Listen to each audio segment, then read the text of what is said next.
Mesdames et messieurs, bonjour et bienvenue à cette nouvelle édition de Tour du Monde au Moyen-Orient pour ce jeudi, le 8 mai 2025. On commence tout de suite notre édition d'aujourd'hui avec ce commentaire. Le président Abdel Fattah el-Sisi a quitté ce matin la capitale grecque Athènes au terme d'une visite officielle de 2 jours. Le président est arrivé hier en Grèce pour une visite officielle. Cette visite est également l'occasion pour les deux parties de signer une déclaration conjointe sur leur partenariat stratégique ainsi que plusieurs protocoles d'accord visant à renforcer leur coopération dans des domaines d'intérêt commun. Pour plus de détails, voici un commentaire. Le président Abdel Fattah el-Sisi a été reçu hier à Athènes par son homologue grec Konstantinos Tassoulas. Les deux parties ont affirmé la dynamique positive des relations bilatérales, concrétisée par la tenue de la première réunion du Conseil de coopération entre l'Égypte et la Grèce, selon un communiqué de la présidence.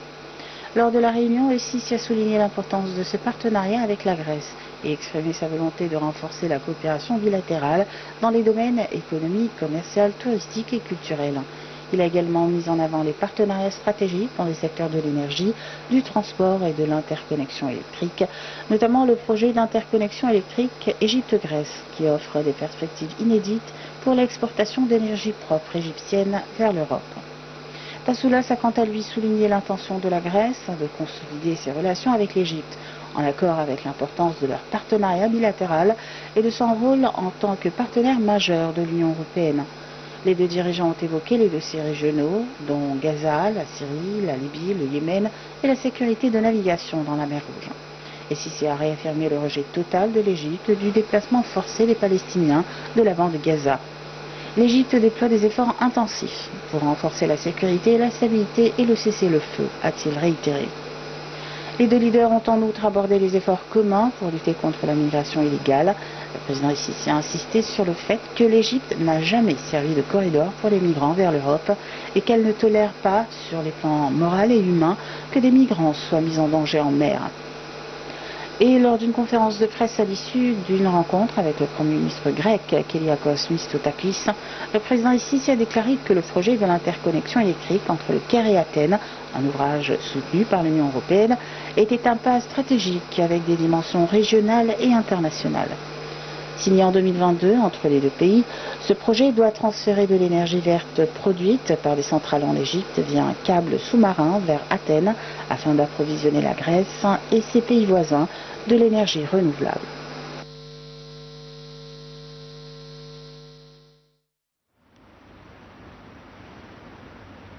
Et pour plus d'explications sur ce sujet, mesdames et messieurs, nous avons le plaisir d'accueillir au bout du fil Madame Farida Choubachi, qui est journaliste et députée au Parlement égyptien. Bonjour. Bonjour à vous et à tous vos téléspectateurs.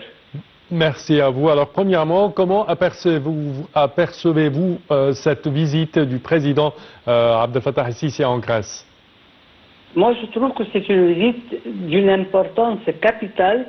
C'est une visite qui va instaurer les routes à suivre après ça.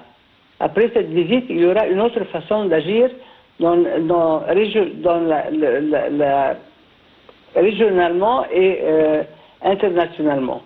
Et là, le président a dit un mot très important. Oui. Il a dit l'Égypte ne va jamais oublier à quel point la Grèce s'est mise à côté de l'Égypte et est intervenue auprès des pays européens pour expliquer la situation et les décisions de l'Égypte en 2012 et 2013, c'est-à-dire pendant l'année difficile qu'on a vécue. Oui. Et là, il y a aussi des accords très importants sur des coopérations stratégiques entre les deux pays dans plusieurs domaines. Et comme je ne sais pas si j'avais dit ça à vous ou à qui, que l'Égypte est vu comme le fournisseur de l'électricité oui. prise du soleil. Oui. C'est-à-dire qu'il y aura des stations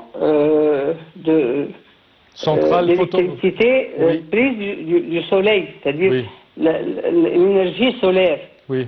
Et ça, c'est très important parce que via la Grèce, c'est toute l'Europe qui va en profiter. Parfait. Et puis, il y a aussi un accord stratégique concernant les problèmes, par exemple, la situation de Gaza, les domaines de coopération des deux pays ensemble c'est-à-dire pour investir toutes les possibilités pour le bien des deux pays. Parfait, Madame Falida Choubachi, nous tenons à vous remercier énormément de vos explications. Merci à vous. Je répète que vous êtes journaliste, écrivaine et députée au Parlement égyptien. Et nous enchaînons, chers téléspectateurs, avec cette information. L'Égypte a favorablement accueilli la réussite des efforts du sultanat d'Oman visant à parvenir à un accord de cessez-le-feu au Yémen avec les États-Unis. L'Égypte a espéré que cet accord aurait un impact positif sur la navigation en mer Rouge. L'Égypte a aspiré au respect de cet accord au cours de la prochaine période afin de donner une impulsion à la fin de la guerre israélienne sur Gaza et aux efforts visant à établir la sécurité et la stabilité dans la région. Et l'Égypte et le Qatar ont affirmé que leurs efforts sur le dossier de la médiation sont continus et cohérents et qu'ils sont basés sur une vision unie visant à mettre terme à la crise humanitaire non précédée dans la bande de Gaza. C'est à atténuer la souffrance des civils en créant les conditions adéquates pour parvenir à une accalmie exhaustive. Dans un communiqué conjoint publié hier, l'Égypte et le Qatar ont réitéré que les tentatives de semer la discorde entre les pays frères via le scepticisme, la falsification ou l'escalade médiatique n'aboutiront pas et ne les empêcheront pas de poursuivre les efforts conjoints pour mettre terme à la guerre contre Gaza et à la catastrophe humanitaire qui en découle. Les deux États ont martelé qu'ils ne seront pas emportés dans des contextes ou des comptes inouïs qui ne servent pas l'intérêt du peuple palestinien frère, réitérant leur engagement total à travailler dans un cadre clair qui se concentre sur l'atténuation des souffrances, la stabilisation de l'accalmie jusqu'à la conclusion d'une solution durable. L'Égypte et le Qatar ont également affirmé que leurs efforts sont étroitement coordonnés avec les États-Unis afin de parvenir à un accord qui mette terme à la tragédie humanitaire et garantit la protection des civils. Et le Premier ministre palestinien Mohamed Mustafa a déclaré la bande de Gaza zone de famine lors d'une conférence de presse tenue hier à Ramallah sur la dégradation de la situation humanitaire dans l'enclave palestinienne. Je cite, « Cette famine n'est pas une catastrophe naturelle, c'est un crime humanitaire délibéré et le silence est complice », a-t-il ajouté, appelant à la conscience de l'humanité. Le Premier ministre palestinien a exhorté la communauté internationale à mettre terme à ce crime en cours à Gaza, où la population est exsangue après plus de 2 mois de blocus total par Israël. Je cite, « Ne laissez pas les enfants de Gaza mourir de faim. Ne permettez pas que la nourriture et l'eau soient utilisées comme armes de guerre », a-t-il poursuivi. Depuis le 2 mars, aucune aide humanitaire n'est entrée dans la bande de Gaza en raison de la fermeture par Israël de tous les points de passage pour empêcher l'acheminement de l'aide. Depuis des semaines, des responsables de l'ONU et des ONG multiplient les avertissements sur un risque de famine dans la bande de Gaza. Le Programme alimentaire mondial, PAM, un des principaux fournisseurs de nourriture dans la bande de Gaza, depuis le début de la guerre, avait annoncé le 25 avril avoir épuisé tous ses stocks dans l'enclave palestinienne. Et le Hamas veut conclure un accord global et complet pour mettre fin à la guerre à Gaza et rejette des tentatives d'imposer un accord partiel avant une visite de Donald Trump au Moyen-Orient. Après 2 mois de trêve ayant permis l'échange d'otages israéliens contre des prisonniers palestiniens, Israël a repris le 18 mars son offensive dans la bande de Gaza. Lundi, le gouvernement israélien a annoncé une nouvelle campagne militaire qui prévoit la conquête du territoire palestinien, mais un haut responsable sécuritaire a indiqué qu'il restait une fenêtre de négociation jusqu'à la fin de la visite du président américain Donald Trump, attendue du 13 au 16 mai au Moyen-Orient.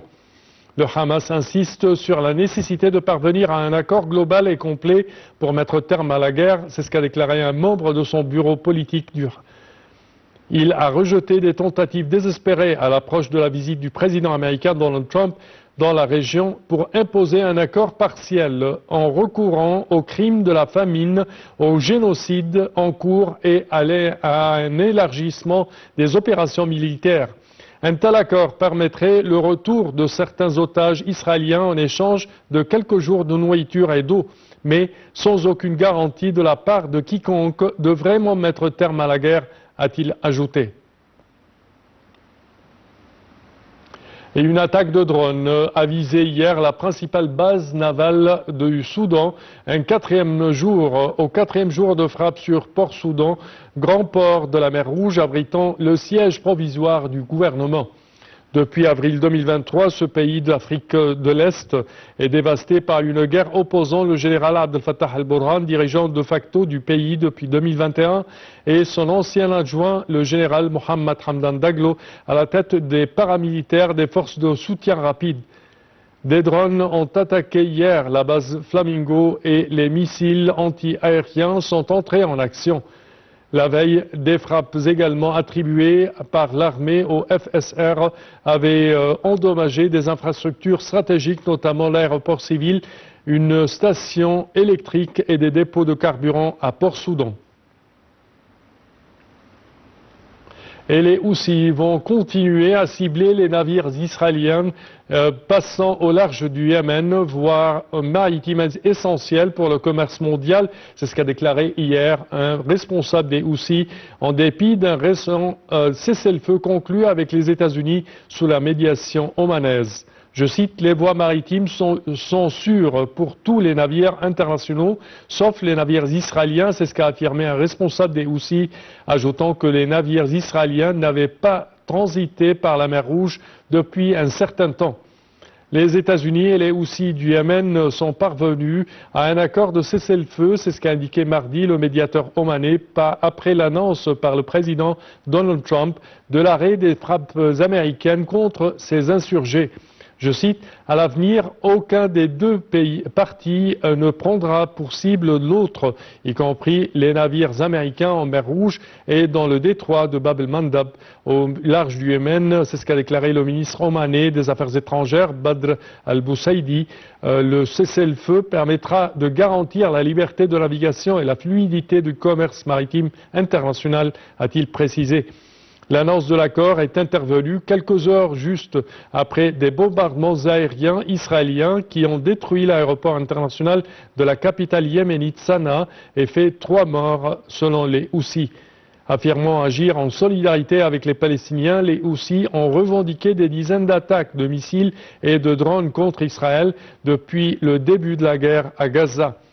Ils ont également attaqué des navires qu'ils estiment liés à Israël au large du Yémen, notamment en mer Rouge, par où transitent environ 12% du commerce mondial. Les Houthis font partie, avec le Hamas palestinien et le Hezbollah libanais, face à Israël.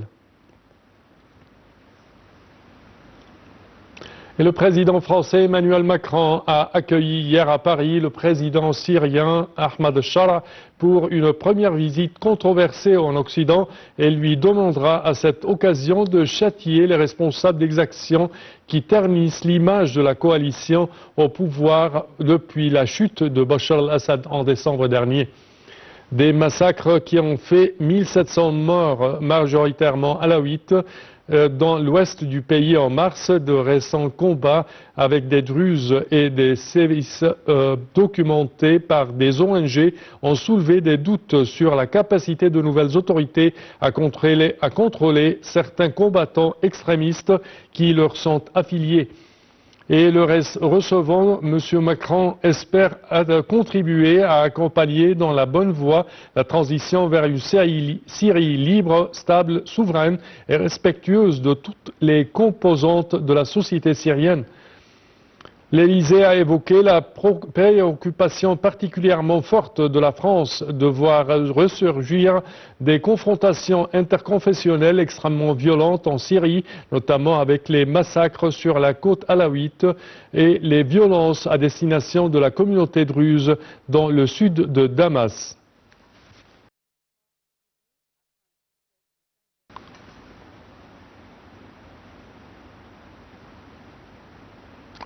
Et c'est ainsi, chers téléspectateurs, que prend fin notre édition d'aujourd'hui d'Autour du monde Moyen-Orient.